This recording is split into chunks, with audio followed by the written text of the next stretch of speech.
iligayso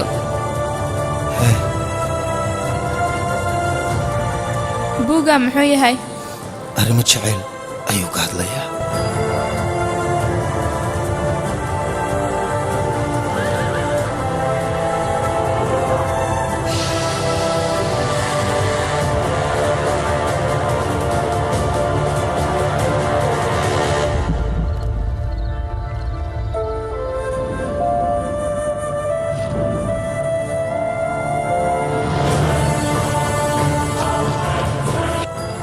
meeshaan looma imaan arrimo jecel iyo wax la mid ah ee waxaan u imaan inaan cadowgeena oo la dagaalano oo keliya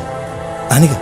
jacaylka waaba isu dhiibay laakiin adiga qiimihii jacaylka ma taqaanid sababtoo ah maba ku soo marin sooma hadduu ku soo mari lahaa sidaan ma samaysayn ma rabo jecel hadda inaan barta aniga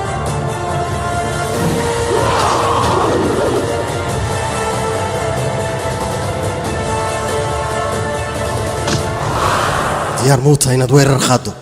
dalkaagu keliya maaha waa dalkayga diyaar waxaan u ahay inaan dhiiggayga u wado